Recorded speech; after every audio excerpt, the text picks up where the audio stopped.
This episode of Tim and Phil Talk About Games was recorded live at PAX Australia, where Phil, myself, and our good friend Megan Pusey presented the panel Videogames for Science. The panel was attended by an audience of almost 600 amazing people whose enthusiasm and support really made the event very special for the three of us.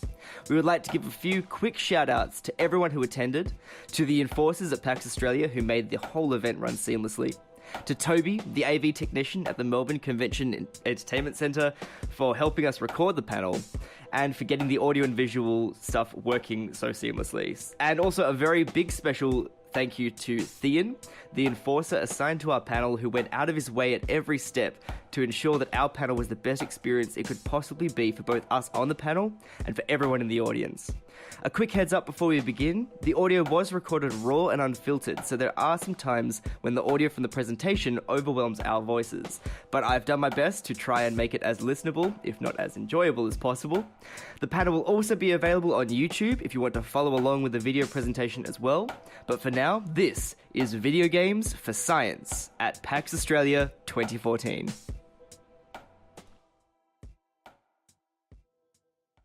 Yes, it did. Well, good evening, everyone. Thank you very much for coming. Welcome to PAX 2014. We all having a great time? Cool. Awesome. That's a middling maybe. Thank you very much for coming to our panel, Video Games for Science, when there are so many other amazing things happening today. It really does mean a lot to us, and we hope we won't disappoint you. Yeah. Didn't expect so many of them. No, there are a lot of you here, aren't there? Packed out. Wow. It's amazing. So, for science! And I saw we have at least one Portal cosplay here, so... Actually, could all of the Portal cosplayers stand up? Just so we can see how many we got. Well, Companion Cube, got at least... 3. Oh, yeah, that's good. Nice. All right, cool. Less than Do we have any Kerbals? We have No Kerbals. Well, Very disappointing. next year. Next year. All right. They all crashed.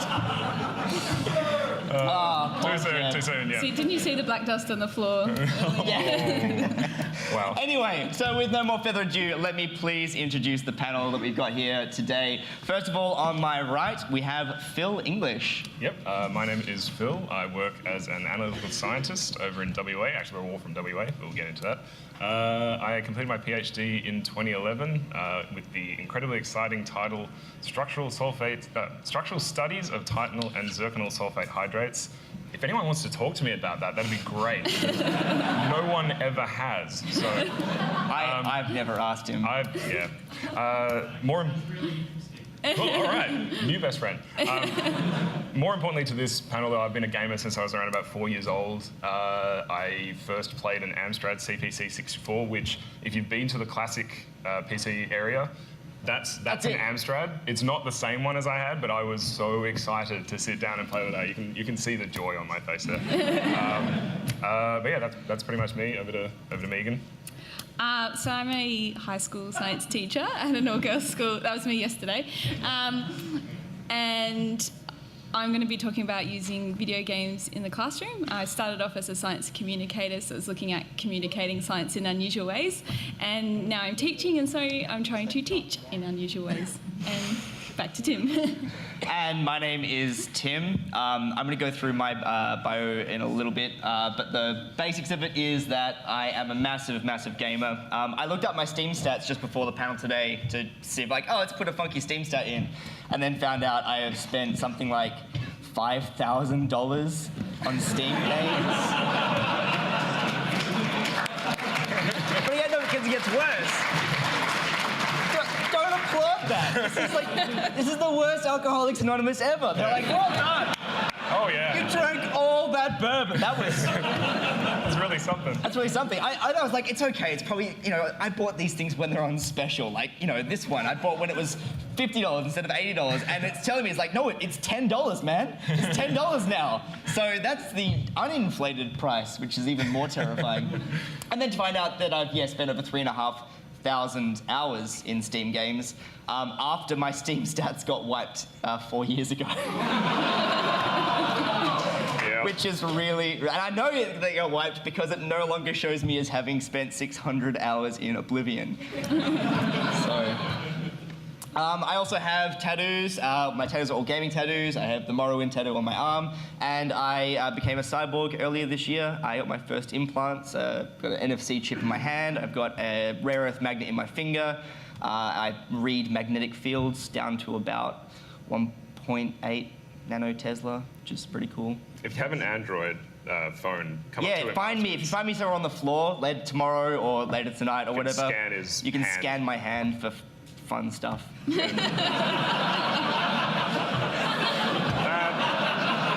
didn't come out right. That didn't come out right. We promised. All right. Probably get started. Yeah. Enough about your hands. We said last night, let's keep it PG, but that might not happen. I tried. That wasn't even intentional. It's about science, Tim. It's science. It's all for science. It's okay. All right. Okay, so as I said before, my name's Phill.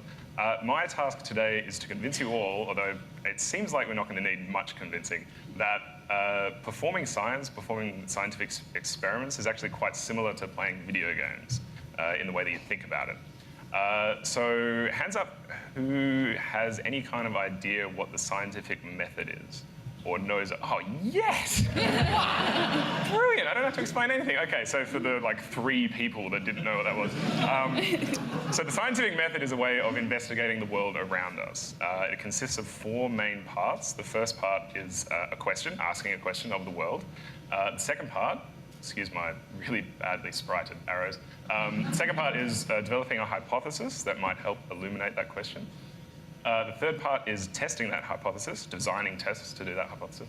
And the fourth is analyzing the tests and getting some kind of feedback loop happening on your tests and hypotheses and figuring out what's going on. So it'll probably help, although with that show of hands, we don't need much help, but it's part of my PowerPoint. It'll probably help if we had an example to run through. So imagine that you are a hotshot materials researcher. It's a rock star life, but imagine you're a hot materials researcher and you have developed a ultra strong, ultra light material, and you think it's going to set the world on fire. You think it's going to replace aeroplane. Not actually. Not actually. It would actually set the world on fire. That would be something nuclear, I'm sure. So imagine that the first question that you're probably going to ask as a materials researcher is, how can I break this thing? Your hypothesis, because you're a materials researcher, you've been around the block a bit, might be that you can expect that it's going to be strong in response to some forces, but weak in response to other forces. With that in mind, you design some tests. This moves. Come on. All right. Again, excuse my amazing spriting, but I'm a scientist, not a spriter. So, all right. So your first test is that you pull on it. You test its tensile strength, and you're like, hell yeah, it's super strong. Can't possibly break it. It's amazing. So you move on to your second test. You smush it. That is the scientific term. Don't care. To test its compressive strength, unfortunately, in this case, it leads to total failure. The material buckles and breaks. So that sucks. Your dreams of rock god, materials researcher success have gone down the drain. But this is the way science works. You kind of iterate on things. You may be asking yourself, what does that have to do with gaming? Well, imagine instead that you are a gamer and you're playing some kind of adventure RPG or something like that. And you run up into a new monster or a boss or something like that. Usually the first question that you're going to ask, you pretty much go through the same process. You ask yourself a question, how am I going to defeat this boss? Your hypothesis, because you're a gamer, because you've been playing games all your life or whatever, since yesterday, is that it is going to be strong to certain things and weak to other things. So with that in mind, you perform some tests. It's pretty awesome. Is that the PAX medal on your end? Oh yeah, that's, yep. So when you run into this monster, because he's blue, you might kind of already get an idea that maybe an ice lance isn't the best thing to do about it, but say you're like me and you don't know how to do things.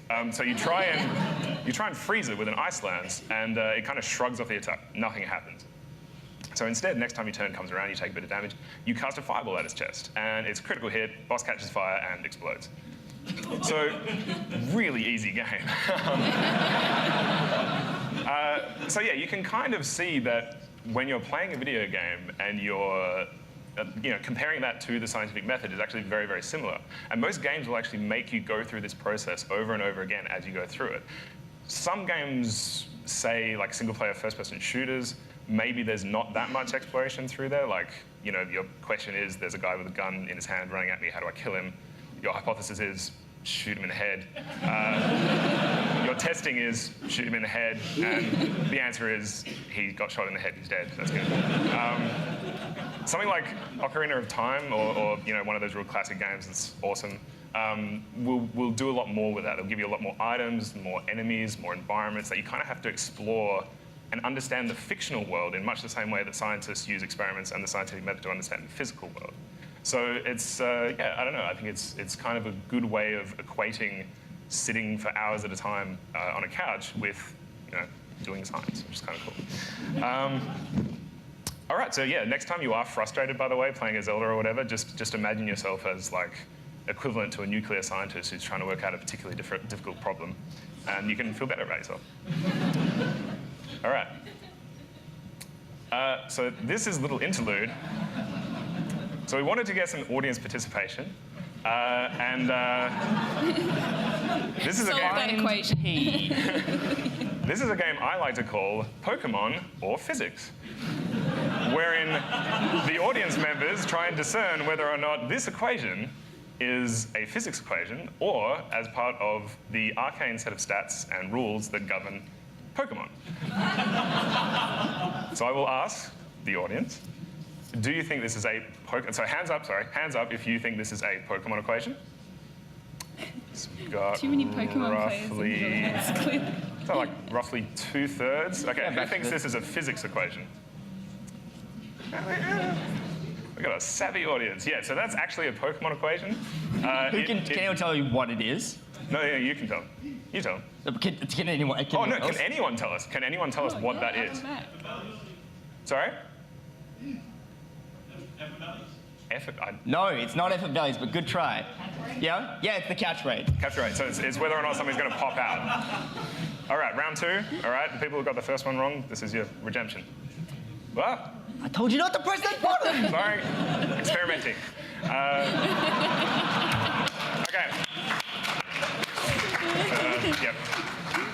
Okay, so again, hands up if you think this is a Pokemon problem. No? Pokemon equation? That's like 1/3. Okay, who thinks it is a physics problem? Quite a few more, okay. It is a Pokemon equation. This is actually the, oh no, actually, sorry, does anyone know this one? Shiny encounter?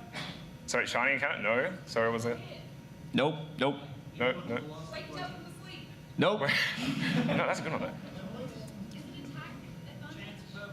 Wow, there are so many stats that I didn't even know about. I didn't even look into that. All right. So which one was it? That one is the stats boost from the erratic nature type. Oh yeah, getting experience from an erratic nature type. That's how they work that out. Okay, final chance at redemption. Last one. Deceptively simple. So who thinks this is a Pokemon equation? You scared them off. Yeah. They got this nailed. Yeah. So who thinks it's a physics? It's a physics. Sorry. That's done. That's All one of the new Pokemon from the reboot. Yeah, this is They're running out of animals to rip off. this is Pokemon biology. All right, so you may kind of feel that there's no kind of, like, it's nice to think like you're thinking like a scientist, but you may feel there's no real practical application to, you know, going through that constant, like, logical loop of question, besides getting to the end of the game. That's kind of cool. But besides that, it is kind of hard to find examples where scientists have kind of made use of the way that gamers can think and the way that gamers can make logical leaps and make these intuitive leaps towards finding the answers to problems. But there are some examples, and the example that I'm going to be talking about today is called protein folding. Does anyone know what protein folding is? Freaking everyone! Wow. This is the best crowd. Okay, so brief explanation. So protein folding is essentially the way in which researchers figure out the structures of proteins. Proteins they do a heap of stuff in our bodies. They can be defenders, they can be messengers between different chemicals, they can be structures to our cellular kind of bits. They're all made out of the same stuff. They're called amino acids. I've got an example of one there, yep. That's lysine, that's an amino acid. But it's the way, so they're all built out of the same building blocks, but it's the way that these building blocks kind of snip together and fold in on themselves and origami themselves that actually determines what function they play in the body, hence protein folding. The thing that we kind of want to do is work out not only how they fold, but how they misfold as well. Like there's kind of a whole range of diseases like Huntington's, I think it was Huntington's, yes. Huntington's, Parkinson's, Alzheimer's, and some cancers which actually result from proteins misfolding. Unfortunately, it's kind of hard to figure out the structure of these things directly, so we have to use things like computer simulations in order to figure those out. I won't go too far into that. In fact, I won't go into that at all today about how to actually do the computer simulations, but suffice to say that they're very computationally expensive. If anyone's heard of IVEC, which is like a huge supercomputer facility in WA, there's the NCI, I think, is the one over here. They run like banks and banks and banks of processors and stuff to run these things. Like this is serious processing power that you need in order to elucidate protein folding. This is mainly because it's kind of hard to design a computer to do those same logical leaps and intuitive leaps that you gamers do pretty much on a daily basis. However, thankfully, some researchers at the University of Washington, biochemistry place, Department of Biochemistry, sorry, and the Center for Game Science figured out how to harness that. And they did that by designing a game called Fold It. Now, who has played Fold It? Yes. Wowee. That's good. That's a good percentage. So this is just a video that'll play for the rest of my talk of me going like a nunce through the tutorial. It's so painful. Going through the tutorial, so it kind of gives you an idea of what's going on. Fold It basically gives you a few rules. It gives you some tools that you can use to manipulate amino acids and proteins. And it tells you to basically make it the best structure that you can by doing, like, making sure that you've got the right orientation of amino acids, the right orientation of proteins. It starts out really simple like that one, which took me an embarrassingly long time to do. But it kind of gets more complicated until you're using kind of these rubber banding to make sure that you've got hydrogen bonding lining up between protein sheets and all this kind of stuff. And so by doing this, you can see your score up the top there. Oh, I can use the pointer. You can see your score up there. In the tutorial, it's just you have to get to that score. But in sort of the real problems that they give you, that are the things that they're kind of working on at the moment, it's just like you've got X score. And if you get the highest score, or a higher score, you pass it on to the researchers automatically. And then they can use that as a starting point to plug into their like highly awesome simulations. So yeah, you can see it gets pretty complicated pretty quick.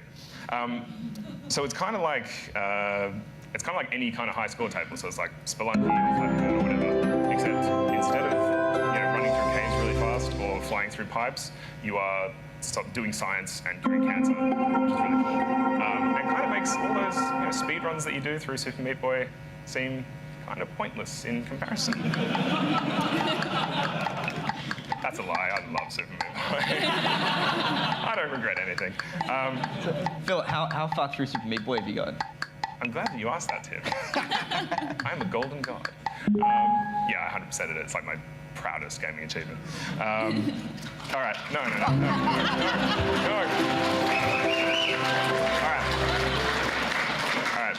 So before I wrap up, so just to prove that this is a real-world application, because it's still just kind of a game, right?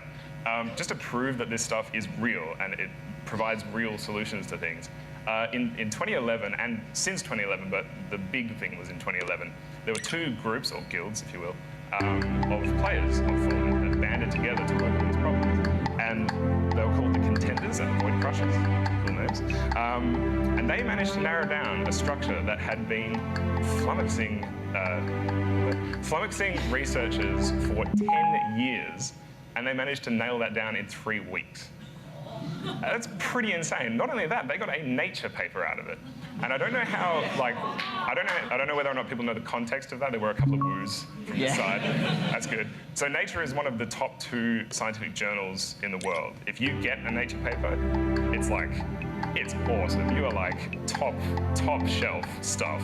You are hitting #1 on the charts. You are featured item on Steam Store. Like you are, yeah, they know that one. Yeah, it is good stuff. Not only that, but since then, they've actually got an additional 2 Nature papers.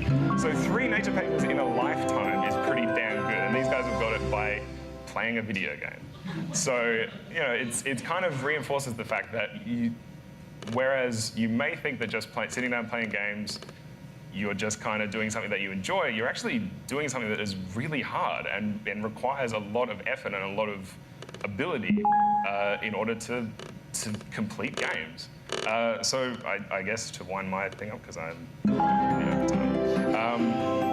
just remember, when you are sitting to play a game, you're pretty much just a scientific instrument and maybe a bachelor's degree away from being a full-on researcher in the scientific community. So yeah, that's it from me. Over to Tim.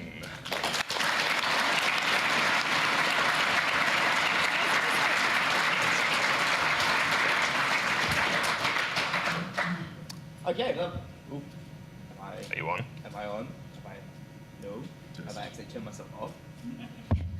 Ooh, hello. Yeah, there we go. Very good. Okay, so yeah, that's pretty awesome stuff. Wait till you hear this. Yeah, that was fine or cool or whatever.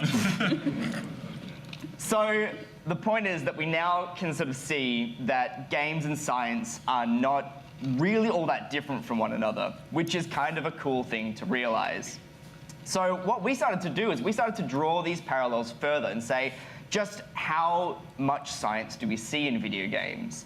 And how far can video games reach into science? And how accurate can some of these video games get? And more importantly, outside of a couple of Nature publications, because whatever, I mean, I don't have one, but I'm not bitter. Does it even matter? And I mean, so spoiler alert, yes. Just up here, I've thrown the... Oh, Tim. It's all right. Thank you. Gravity. It's gravity. Just It's showing all that. about... That was all planned. Yeah. Totally. So one of my favorite quotes from Arthur C. Clarke, which is essentially that a wise man once said that all of human activity is a form of play. And the highest form of play is the search for truth, beauty, and love, which I thought was a really cool little quote that sums everything together, because every part of learning, every experience that you have is really a form of play in a way. It's all about interacting with your environment in a way and then seeing how the environment interacts back with you, learning from it, and iterating on the process. So, a bit of my background before I start. Before I moved to here not here to Sydney, but up to Sydney, and then I guess came down to Melbourne for PAX, I worked at the largest planetarium in the Southern Hemisphere, and one of the most technologically advanced planetariums in the world. And hands up if you knew that was in Perth. Yeah, like the people that know me. So, I mean, Neil deGrasse Tyson, who's like, whoa, you know, he's got memes and everything. He has his own planetarium, but, you know, we actually have some of the best software in the world, and it's right up there alongside Hayden Planetarium. So we're pretty proud of that. And I was the resident astronomer at the planetarium for 4 years. It was a job that I loved, and I was absolutely honored to hold that position for so long. But when someone gives you an 18-meter projection system, a huge 18-meter domed screen, and 6 DLP projectors, and a bank of supercomputers to run it, what's the very first thing you do? You play games on it. Right? And for me, my boss isn't here, so I can say that. And hopefully no one knows my boss, who I use, because it doesn't matter, because I don't work there anymore. It was... Yeah, screw that guy. It was Homeworld, right? Homeworld 2 specifically. Now, if you can imagine Homeworld 2 on an 18-meter screen that goes all the way around you, that is mental. But then, so I stopped playing games because I had to do some real work. And then I realized that the controls of the planetarium are actually strikingly similar to the controls for Homeworld. There are no actual spaceships in the planetarium, but the navigation controls are all the same. And so after sort of, a couple of times, maybe on Sundays, playing Homeworld when the planetarium was empty, and one time when there was a person in it. But they'd seen the show before and they were like, show me something new. I'm like, okay. This is a story about the Higarans fleeing their... So I started to realize, because the controls are so similar, I started to use the planetarium as if it was a spaceship, which is different. When your audience comes in and they're expecting to get a tour of the night sky, and you say, all right, everyone buckle in, because we are going to go to Alpha Centauri today, or we're going to go right out to the edge of the universe. You start doing these amazing presentations that don't feel like science anymore. They start feeling like science fiction. And the less it felt like science, the more I started incorporating things that weren't exactly science. For example, I might say, here is, we're going out of our solar system. We've gone past all the regular planets, and now we're going past Pluto, which is no longer a planet. And no, don't. Pluto was a dick, and he knows what he did. So this is the ex-planet Pluto, and orbiting around it, you can see one of the co-orbital bodies of Pluto, the moon Charon, which was later discovered to be a frozen mass relay in the year 2149. And sometimes people would pick up on that. Sometimes they wouldn't. They go, oh, that's very interesting. And so I'd start to get cheeky, and I'd see how many things I could put into a show, and before they started to pick up that I was bollocksing them, essentially. But the more you do that, again, the more you incorporate these scientific things in games and the games things in science, the more real they both start to feel. So a quick little thing that I was going to do for you now. This is a piece of software called Stellarium. It's free on the internet. You can download it. You can perform your own little planetarium shows for your cats. And it's great. I don't have cats. Tim, just tell them not to use the red laser pointer. Yeah, don't use the laser pointer because the cats will go mental. So this is actually the sky right now. But it's daytime, so we can't see anything, obviously. So we have to wait until the sun goes down. So I'm going to fast forward time now until about 9:30 tonight. And this is, quite literally, the sky you will see tonight here in Melbourne, outside the convention centre at 9:30. We've got things like, for example, the moon, you can see. You've got some bright stars that you might recognise. Now, obviously, this isn't what the sky looks like from Melbourne because you can see stars, right? Although Melbourne's better than a lot of places in the world, so it's not so bad. So what we're going to do is, so here's the Southern Cross. You can see down, oh, it's over there now. Come back, me from the past. So we're going to increase the light pollution now to make it a bit more realistic as to what you will see here in Melbourne. And now it looks like this. So we can see a handful of stars. We can see the moon way up there. You can see Mars over here. Maybe a bit less. Obviously, I didn't like that one. You can see Mars. You can see this down here is Antares. Antares is a very red planet that's commonly mistaken for Mars. That's why it's called Antares, which means anti-Aries, the opposite of Mars. Very clever. So bringing up the constellations, we can see, you might recognize some of them. Like I said, the Southern Cross down here and the two pointer stars, also known as Rigel, Kent, Hadar, as everyone knows. And as we keep going east, we see this big constellation over here called Eridanus. It's this big windy one that it's kind of a little hard to see. But this star here is called Epsilon Eridanus. And Epsilon Eridanus is definitely visible tonight. You can see it from Melbourne. And Epsilon Eridanus is really interesting. It's a K-class star. It's similar to our own, not quite. It has a similar habitable zone. And inside that habitable zone is a planet called Reach. So the point is that Reach is set on a real star with realistic, if you actually go into the lore, it's actually situated in the green band of that star. And you can go outside tonight and look at it and be like, oh, that's where Reach is. And it is still there because the Covenant don't glass it for another 300, 400 years. So we're pretty much fine. So that's some cool stuff. And it starts to make it feel a lot more tangible. If you can point out and say to your friends, like, hey, did you know that's where Reach is, I think? The panel was a while ago. I'm just going to, yeah, that was definitely the one. So, and that leads me on to one of my next favorite things, and that is Mass Effect. Yeah. So, Mass Effect is an amazing game, and one of the reasons it is so amazing is that the game has a lot of science in it, and I mean like real science. Biotics is the ability of rare individuals to manipulate element zero. So the science is really cool in this game, and I think the science is actually one of the reasons that the game sold so well. I mean, 10 million physical copies alone, not counting Origin, because no one counts Origin. So I like to think that it's not the epic storytelling, which is epic, and it's not the amazing characterization, and it's not the beautiful presentation, and it's not Liara Sioni, who I totally don't have a crush on. And it's the science of the game that makes it so interesting. So one of the really interesting things is this thing right here. This is the SR2 Normandy, sporting its Alliance colors from the third game.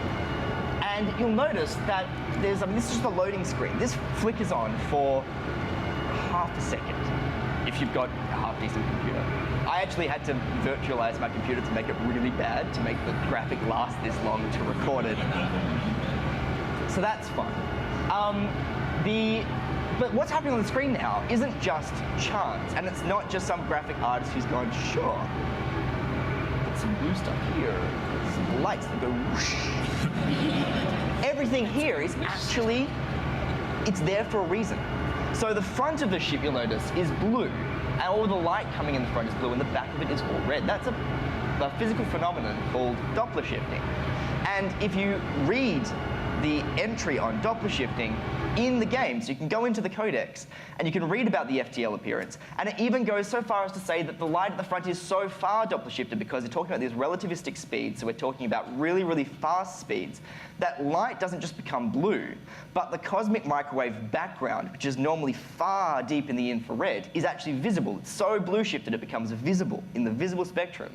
And then behind you, if you look behind you, you can see high-energy gamma rays and quasars and pulsars flashing behind you. So that was all real stuff. I mean, it's still artistically rendered, but it's all there for a reason. And it's that extra bit of depth that really makes the game start to shine. And I think that's one of the really important parts of the game that makes you feel like you're actually immersed in the world. So let's move out of the Mass Effect universe for a brief second before we get to the end of the third game, because I know that causes contention among people. I loved it, all right? Thank you. There are like 12 other people who also like the ending. That's good to know. So what about if we take things back down to something that we can actually interact with and relate to on a personal level, all right? You've all been going around the convention center. That's something we can relate to. We can't relate to traveling in space because right? I mean, most of us haven't done it, unless there's some abductees here. But we have moved around the convention center. But what if you could arbitrarily connect two places in the convention center and just travel between them at will? That's Portal.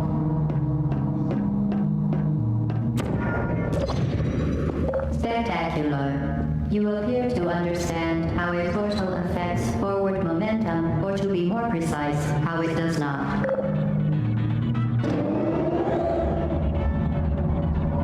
Sorry, just the game's a little weird radio playing in the background. Momentum, a function of mass and velocity, is conserved between portals. In layman's terms, speedy thing goes in, speedy thing comes out. And like, wow, but that one quote, that speedy thing goes in, speedy thing comes out, is Newton's first law, which I believe is one of the hardest things to teach at an elementary physics level. Megan will disagree. She'll explain why she disagrees later. But I think that the first law of momentum is the hardest part to teach. The notion that momentum is conserved when you go through portals is actually a really interesting physical concept, and it makes the entire game, to understand how a portal affects forward momentum. But what if we take physics how it does not. and throw it out the window? What if we tried to play a game where nothing behaved as we expected. Some of you might have played this game. Now, if you haven't played this game, you need to. It's called Antichamber. It was actually here at PAX last year, and it was made by Alexander Bruce, I think, which is one of the most Australian names ever. And Alexander Bruce has made a game where he utilized what we call non-Euclidean geometry. And that means that... What? What just happened? And then, oh, it's a dead end. Let's turn around and go back the way we came. Oh. This is what non-Euclidean geometry is. When we walk, we expect to go one place, and then we turn around, we don't expect to go back. With non-Euclidean geometry, that doesn't necessarily happen. And so if anyone can look at what's happening in this video and say, oh yeah, I get that, you're lying. You're lying to me, and you're lying to yourself. So that's really high concept stuff. It's really interesting physics, but it's being presented in a format that literally everyone here is capable of doing, and maybe not completing. I haven't finished it because it is balls hard. But I've got a good chunk through it, maybe 80%. But there is another game that utilizes even more interesting physics, and it is one of the most physically accurate games on the market right now. And hopefully, at least all of you have played it at this point. And it's Kerbal Space Program. What is happening in Kerbal Space Program is incredibly complex. And it's not just complex, but it's also really, again, high-level physics. This stuff here, where you're doing the orbital maneuvers, that is really counterintuitive stuff to teach people. And I myself, after 10 years of university, played Kerbal Space Program and went, oh, crap, that's how that works. That makes so much more sense now. Why didn't they just tell me that? Where were the little green aliens in my undergrad? So now I take Kerbal Space Program into high schools and I bring it into the classroom and say, hey, there's this cool game. They're like, yeah, we know. It's fine. Have you been to Duna? I'm like, well, I've been around Duna. Why, have you been to? They're like, yeah, we've been to Duna. All right, kids these days. But they didn't know how to dock, and I did feel good about that because I can dock. So suck on that, you 7-year-old bastard. But it is crazy. At least half, if not 2/3 of the kids are already playing Kerbal Space Program, which is teaching concepts that are easily university level in sort of scope. So again, really, really impressive stuff. The very final thing that I want to talk about is where this is all heading. So I play a lot of space games. I'm a bit of a space nerd. For me, it all started off with Star Fox on the Super Nintendo, which was an amazing game, and then from there moving on to the Wing Commander series, and then X-Wing versus TIE Fighter, which prompted me to buy my first joystick, which I still use and own today. It's a Microsoft Sidewinder, and she's been with me for... No, it's okay. It's not that weird. It's not like me and Liara. It's a joystick. I get that's weird. And while they're great games in their own right, there's actually bugger all physics going on here. They're awesome games, but what's happening on the screen is entirely arbitrary. The turn rate is just a number in a file in a config part of the game that says the ship can turn at 3 turn units per time piece. Like, there's nothing real happening here. But recently, we've started to see this trend of different physical games starting to come through. And the one that's really got me excited is this one. Now, hopefully, at least some people here know what I'm talking about. A couple of people I've heard of it, yes. So this is Star Citizen. And Star Citizen was, if you've heard about it, the Kickstarter project with Chris Roberts, the guy that made the Wing Commander series that I fell in love with so long ago. He's making this new game along with people. He's hired like 280 people now. 280. They've kickstarted over $58 million. I haven't looked this morning because the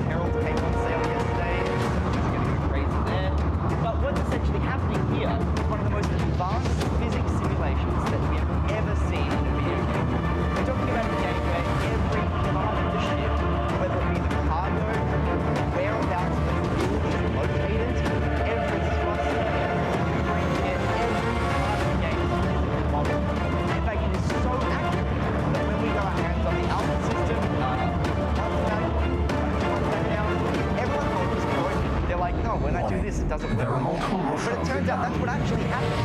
It was so physically accurate that no one could play it. So they had to completely rewrite the physics system and the control system such that people don't need a degree in astronautical engineering and flying space shuttles to actually get in the game and play it themselves. So that is where the next generation of games is coming from. These super high, incredibly realistic physics simulations that allow us to play games in ways that we simply haven't done before. But to do that, we need kids who understand how to play these games. And fortunately, we've got Megan, who is teaching the next generation of gamers. And she's going to talk to us a little bit now about her experience doing that.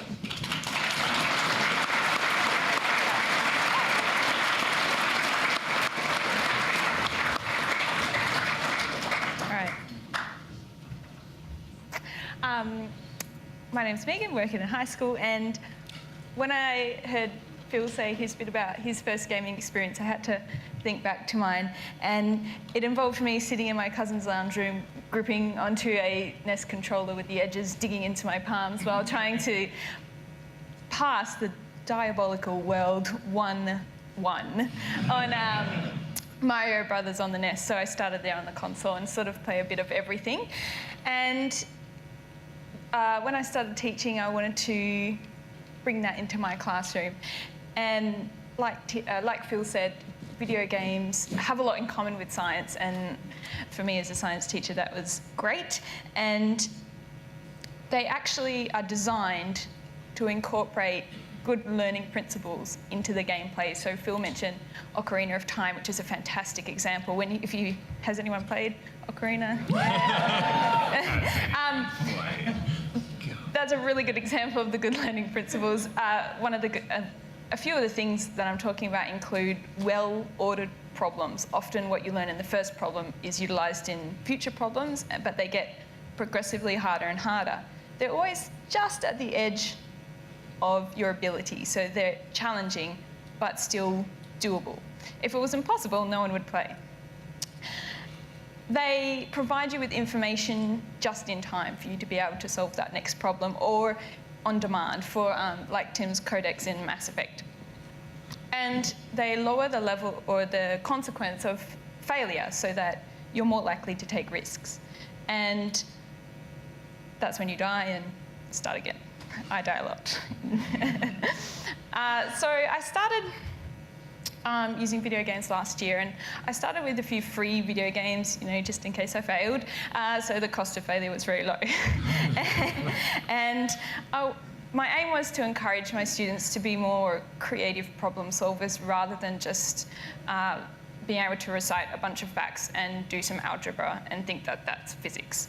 So I started off with using STEAM for Schools, which, if you haven't heard, is available to educational institutions. It has 2 games available for free at the moment.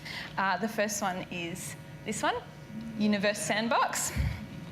So this one models a bunch of different things. You can do the universe, the Milky Way. This is our solar system. And one of our topics was learning about the solar system and sort of the Big Bang and how the universe began. So we played this, or I let the students play with this simulation and asked them to have a play and see what happened when they messed with the solar system. So obviously you can't do that in real life, and this gives you an experience. Well, you could try, but it costs a lot of money. So this is Earth, and as you can see, it's a bit hard to make out, but there's some stats on the right, and they're real statistics about all the planets in the solar system. So you can use them in your lessons and help kids learn about all the planets. And what we're going to do in this very short clip is add in the rings of Saturn around the Earth to see what happens. So Universe Sandbox is great because it is basically a sandbox with a universe in it, and you can play with it and do things to it. And in a minute, we'll pull up the menu. And the kids quickly found out how to put in tennis balls and basketball, giant-sized basketball. I don't know. I didn't even know they were in there. So you can see we've paused it at the moment, but when we press play, something happens that you might not expect. Where did they go?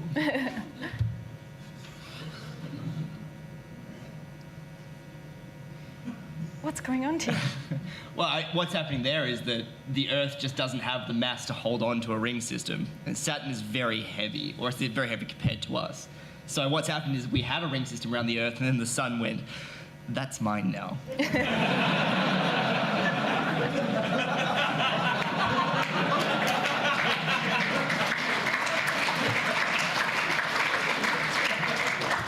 you can see it's a much more interactive way to do a lesson rather than going, yes, the sun comes first, then, what was it again? Anyway, this is much more fun for me, much more fun for them. I then moved on to the second game in the Steam for Schools library, which is Portal 2. Difference between Portal 1 and Portal 2 is that Portal 2 has this great community feature where you can make your own levels, obviously, and you can try solving other people's levels. So after introducing the students in how to play Portal, I got them making their own puzzle rooms to help them. We were looking at physics, so we were looking at motion, velocity, acceleration, like the conservation of momentum, all sorts of different things, and just playing with the features that are there. I did set a challenge to my students. I said at any time in the year, if you can make a puzzle room I can't solve in under 5 minutes, I'll give you a prize, and no one claimed the prize. So I was quite proud of that. But just watching them think, in their head, they had a way that you were meant to solve their problem, but then they would do things like leave all the walls white, so you could just portal over to fix it. So it did really get them thinking outside the box and thinking in a different way that they don't do. And actually having them set the problems rather than solving them is also absolutely fantastic. And at first they sort of went, what has this got to do with physics? And I kind of said, everything. Yeah, so that was great fun. The next one I tried, hopefully, how do I pause that?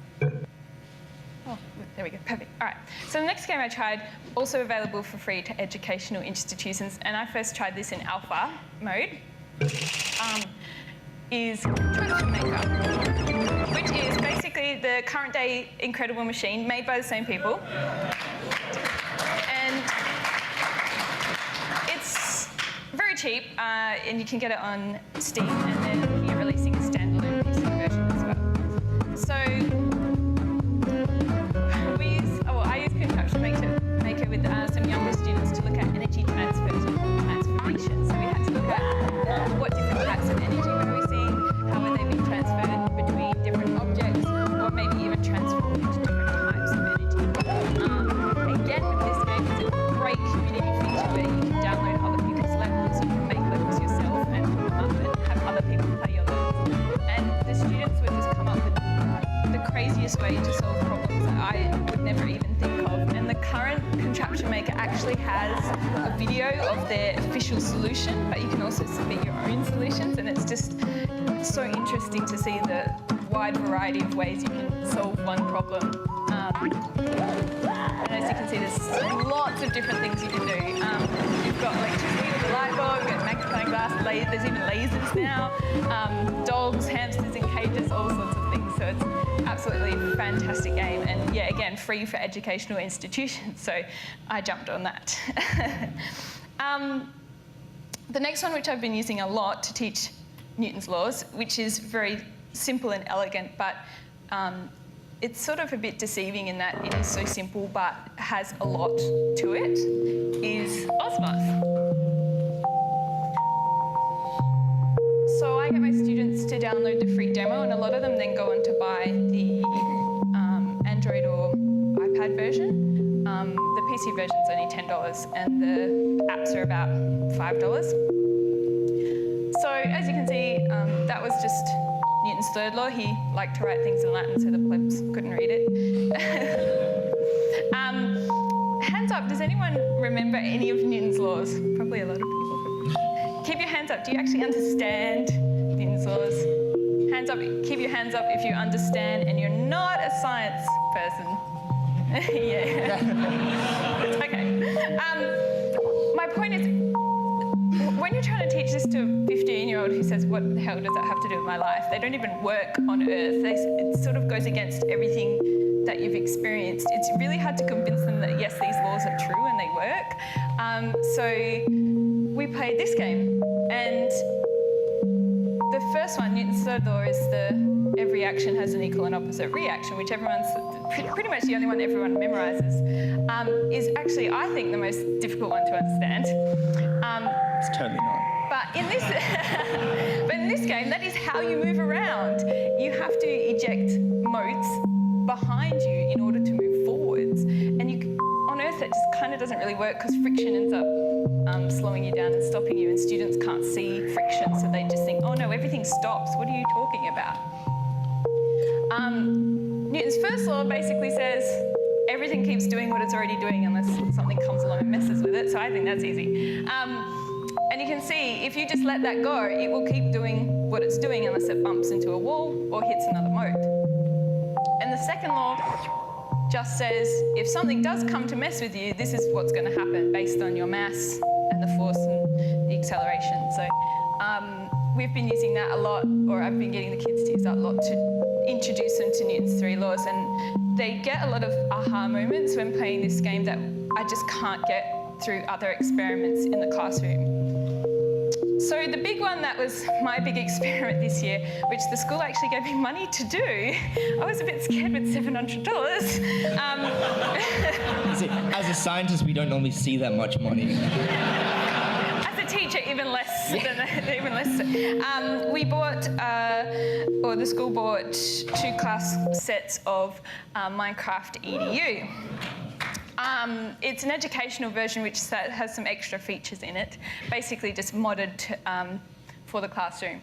So I was teaching earth science, and I thought, you know, rocks and mining, Minecraft, rocks and mining, goes together. So this is one of the first activities the students did. We were learning about definitions. So again, rather than just memorising stuff, I got them to mine and collect a bunch of blocks and sort them out into the categories rock, ore, mineral, and none of the above. So they had to, I gave them some chests, and they had to go collect and then come back and put them in there as a pair, and then go and look at another pair's classification and compare that to their own, and then have a big discussion about why'd you put that there, or I put it there because that's what a rock is, and things like that. So getting them to apply their knowledge to a situation rather than just going, oh yeah, a rock is state sentence from Wikipedia, yeah, which happens a lot. We would have the whole class in the world at the same time, which was fantastic, and just the collaboration happening naturally between students without me having to prompt was beyond what I expected. Another activity I did, and maybe someone can, I quizzed Tim and Phill and they couldn't answer me. We were looking at the 3 types of rock and the rock cycle and where they're found in nature. So the task I set my students was, I gave them a digital worksheet. I said, okay, you've got to go take, like a scavenger hunt, take photos or screenshots at all these different places where you would find this type of rock. So the first one was, go find a place where you'd find an extrusive igneous rock. Anyone?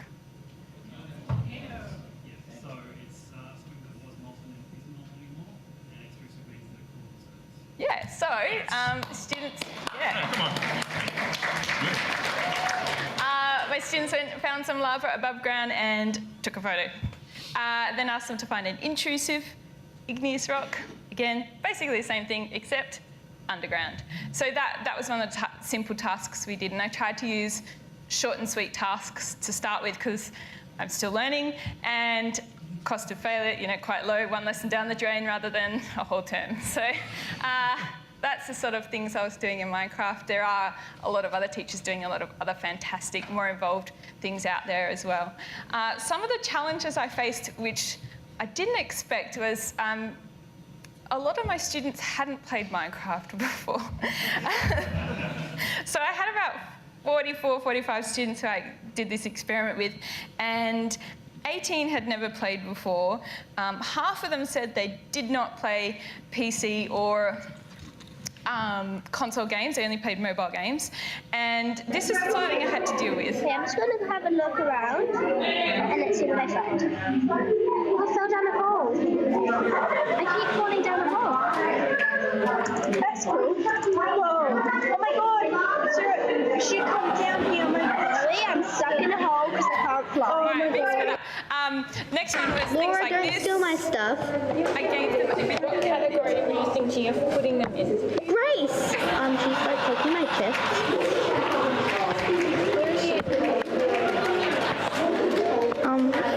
Grace? And then things like this, when I step out of the room for 2 minutes, I don't know if you can see the way it says, if that's really how you feel, like your face every time I have to see it.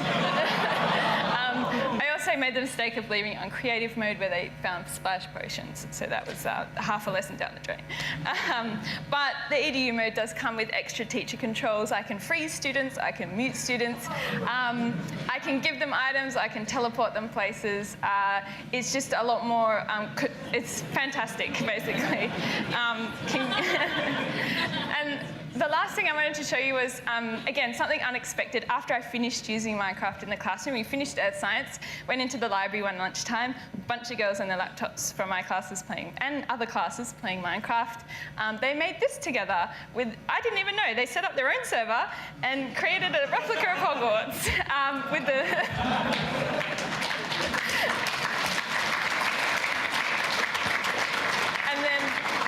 Last one. This girl made this by herself and came to show me because she knows I like Doctor Who, and she made it at home all by herself.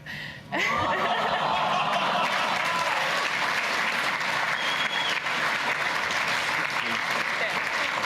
that's a TARDIS in the background, giant TARDIS. Anyway, she took me on a tour of her TARDIS. It was wonderful. Look, we're out of time, but... Go one more. There we go. We'll hang around for a little while if you want to come and chat to us. We were going to have a Q&A, but We talked too long. we had too many things. We're also putting up what has been said as well on the... so Phill and I have a podcast called Tim and Phill. Girls weren't invited, clearly. So it's a gaming podcast. You can find us at timandphill.com or on YouTube for Tim and Phill. This will be up there. There's other things up there as well if you like things like Kerbal Space Program, Minecraft, Space Game, Star Citizen, etc., etc., etc. And if you do have any questions, you can always grab us on any of our Twitter handles as well, and we are more than happy to talk to anyone at any time, forever. Thank So you. thank you very much for coming.